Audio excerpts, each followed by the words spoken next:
na rin ang mga paghahanda ng Bangsamoro Autonomous Region for Muslim Mindanao para sa darating na halalan. At kasama nga rito ang pagtatag ng Special Task Force for BARM 2025. Yan at ang iba pang mga rumarapidong balita mula sa probinsya, hatid ng iba't ibang istasyon sa ilalim ng MBC Media Group. Balita mula sa Bangsamoro Region. Bilang kabahagi ng paghahanda sa nalalapit na 2025 national and local elections, ang kapulisan sa bahagi ng BARM Region ay bumuo ng Special Task Force for BARM 2025 na ginanap sa Camp Brigadier General Salipado kay Pindatun, Parang Maguindanao del Norte. Naging panauhing pandangal sa aktibidad si Police Lieutenant General Bernard M. Banak, Commander ng APC Western Mindanao. Naroon din sina PROBAR Regional Director Police Brigadier General Romeo Macapas ng PROBAR, Commodore Marco Antonio Gines, PCG Commander, PCG BARM, Major General Donald M. Gumiran, Commander of JTF Central and 6ID, at si Attorney Ray Sumalipa, Regional Director of COMELEC BARM. Ang Special Task Force na ito ay bilang paghahanda umano sa security measures na masigurong mapayapa at maayos ang magiging resulta ng election partikular sa BARM Region na may collaboration sa ibang law enforcement agencies tulad ng military forces at ng election officials. Sa kabila ng mga idinaos na peace covenants ng mga magkakatunggaling kandidato mula Tawi-Tawi, Basilan, Lanao del Sur, Maguindanao Provinces, SGA at Cotabato City, ang Special Task Force for BARM 2025 election ay tutulong umano na maglatag ng security plan upang makaiwas sa anumang election-related violence sa kabuang panahon ng electoral process sa Bangsamoro Region.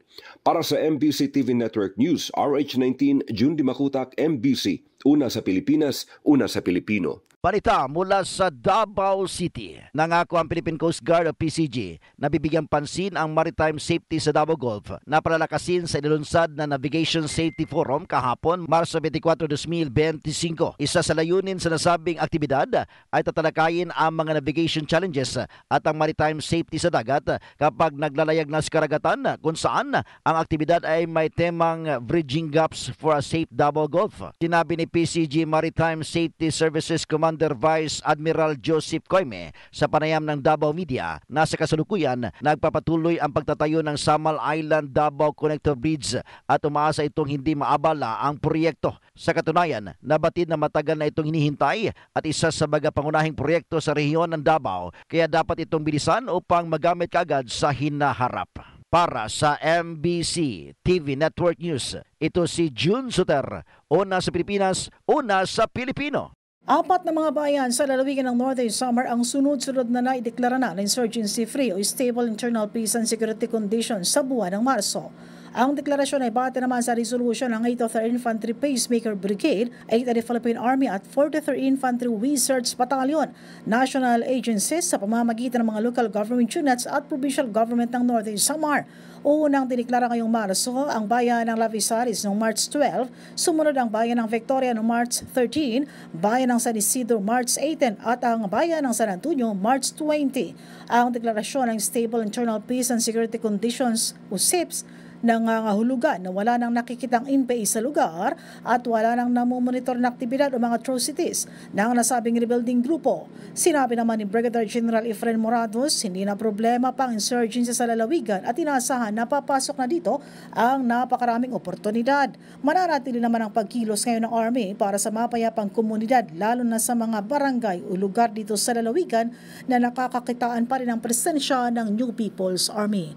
Mula sa MBC Network News, RH34 Jane Galit Bantayan, una sa Pilipinas, una sa Pilipino. Umabot sa mahigit 11 milyon na halaga ng iligal na droga ang nasamsam ng Philippine National Police PNP sa pinigting na operasyon laban sa iligal na droga sa buong rehiyon mula Marso 17 hanggang Marso 23. Batay sa ulat mula sa Camp Ulibas sa lungsod ng San Fernando, Pampanga na isinumiti ni Regional Director Brigadier General Jen Pajardo, isinagawa ang 100 operasyon na nagresulta sa pagkakaaresto ng 157 na individual na sakot sa iligal na droga. Sa kabuuan, nasabat ng mga otoridad ang tinatayang 1,532.04 gramo ng shabu at 5,799 1.43 gramo ng marijuana na may kabuang halaga ito na 11,113,784 pesos.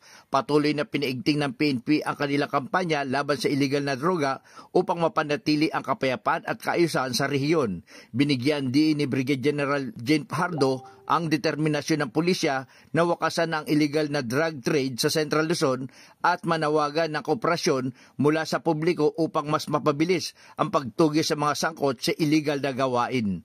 Para sa MBC TV Network News, Danny Kumilang, RH37, una sa Pilipinas, una sa Pilipino.